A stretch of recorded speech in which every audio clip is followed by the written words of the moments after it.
Welcome back to The Express, hanging with the geese at Deer Lake in Burnaby.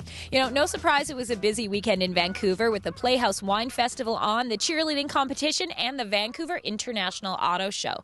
But you might be surprised to know that one of the biggest draws at the auto show was a group of electric cars. Seems that the E-Beetle really got some green enthusiasts' motors running. The Mitsubishi i-MiEV, Nissan Leaf, and Chevrolet Volt, three cars that stole the spotlight of the Vancouver International Auto Show. It's just a testament to the huge demand for electric cars these days.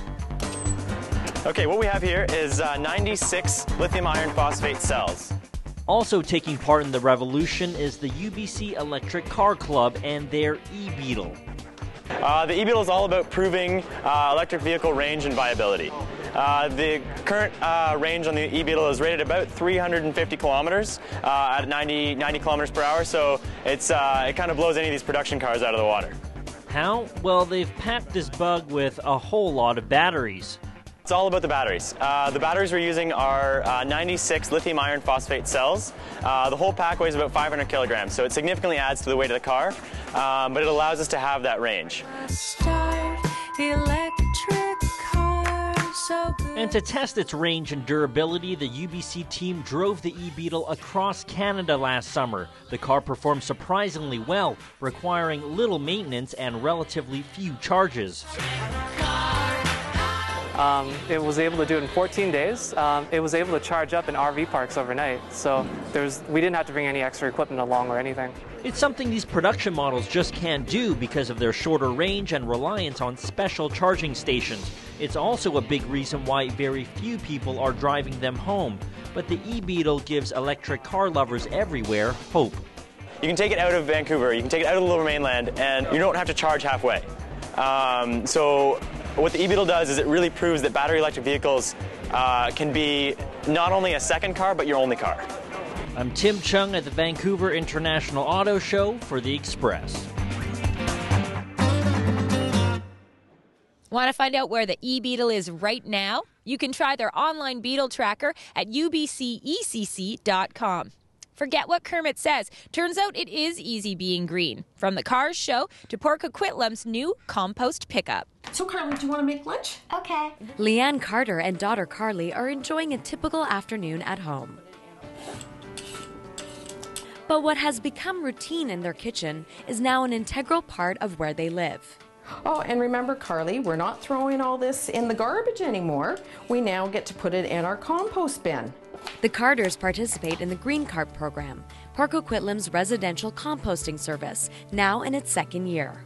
It's a program where people can put their yard trimmings and their kitchen scraps into their green bin, which we pick up for them from their curbside, and we transport it to a composting facility where the product is turned into soil nutrients and composting.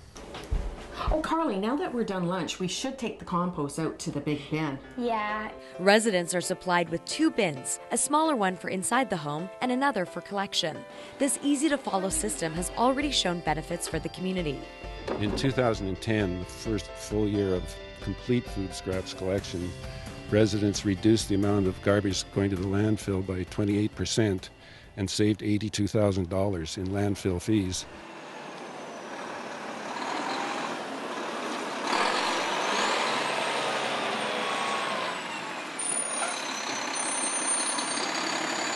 Port Coquitlam was the first city in the Lower Mainland to introduce residential compost pickup, and on April 18th, they will be expanding the program they spearheaded.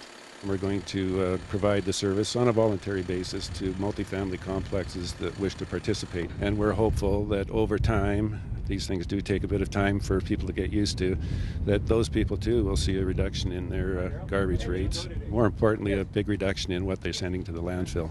Take it from the Carters. Participating in the Green Cart program is a must. The Green Cart program's really been a positive influence in our lives. It's made it so easy to participate in, and knowing that we are doing our part. And with Carly here, she's helping me out, so it's great to be able to see that it's going through the next generation, and hopefully it will continue. Well, it feels good because in the future, the whole world won't be a dump. Well said, Carly. I'm Mansour in Port Coquitlam for The Express.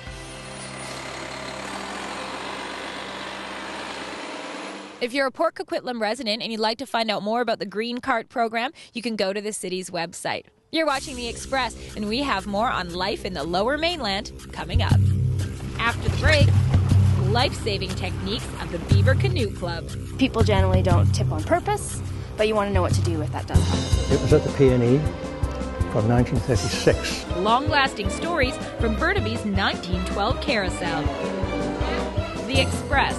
This is your local voice.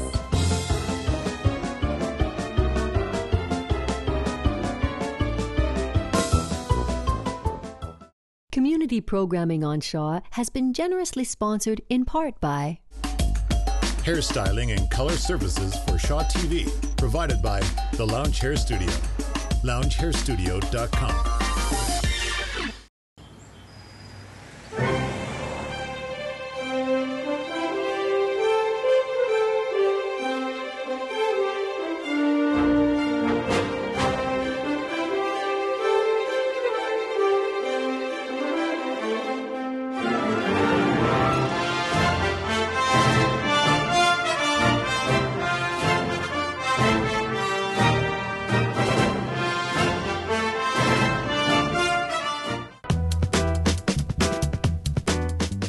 Welcome back to The Express at Deer Lake in Burnaby. Now, earlier we were learning the basics of paddling with the Beaver Canoe Club, and I promised that I wasn't going to get wet this show. And I'm not. But that doesn't mean that someone else won't. So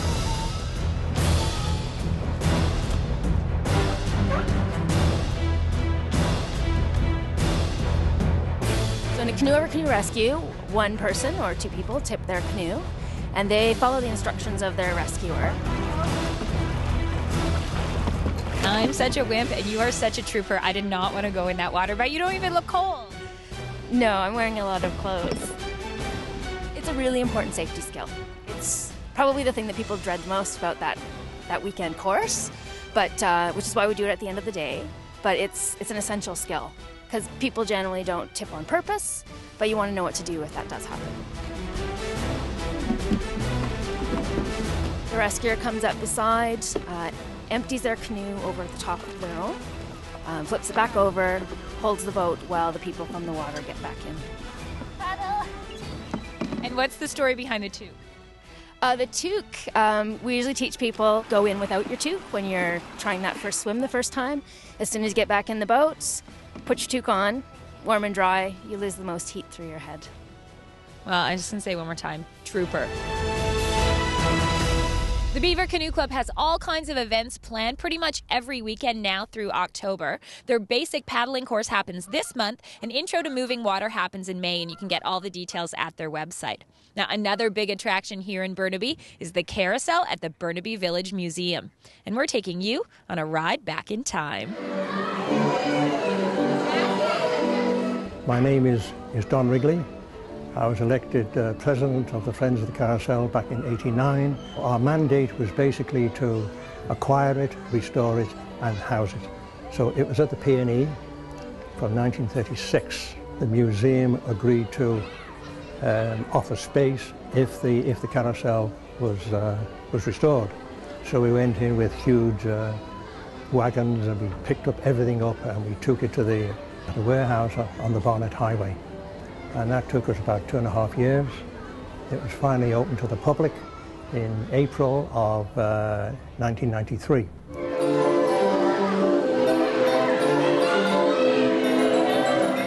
I'm Elizabeth Chavinsky, and I work at the Burnaby Village Museum as the museum's conservator. My job on the carousel is to ensure that the horses are preserved. They're made from local hardwoods where the carousel was constructed, made out of lots of different pieces, and they're hollow inside, and then there are layers of paint that are added on top. Because the carousel is so old, it was constructed in 1912, that paint has worn off and been repainted many, many times. So in 1992, when I started working at the museum, this is how the horses arrived, in this pristine state, ready to go. It's always the favorite horses that get the most beat up. So we're standing in front of this one, number 9, and she's the girls' favorite. They love this horse. We do find we're always fixing the same ones people, old and young, have enjoyed riding the carousel.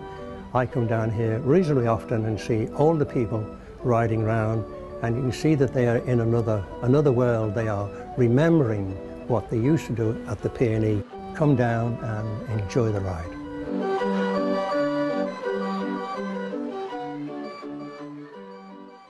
The Carousel is open to visitors May through September. If you go to burnaby.ca, you can find out about all the events happening at the Burnaby Village Museum. And for a spotlight on other events around town, we've got it today on The Express.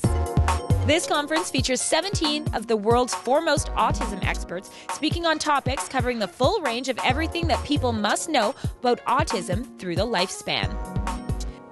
The Ganbear Japan concert will be a moving event of people coming together for Japan. 100% of all proceeds will go to the Canadian Red Cross for Japan earthquake relief.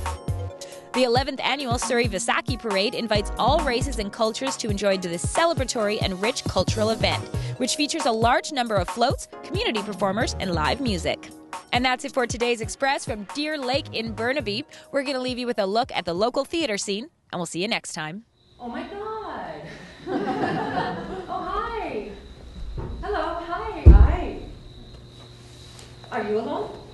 No, my husband's at the site. Your husband? Yeah. A man? Well, yeah, why? Oh, no, just... How's that working out? Good. Have you switched over entirely? To what? Men. I never left. Well, I mean, there was you. What do you mean? There was more than me. No. I thought you were a lesbian. No, does that matter? Well, no. Do you only sleep with other lesbians? I'm not a lesbian.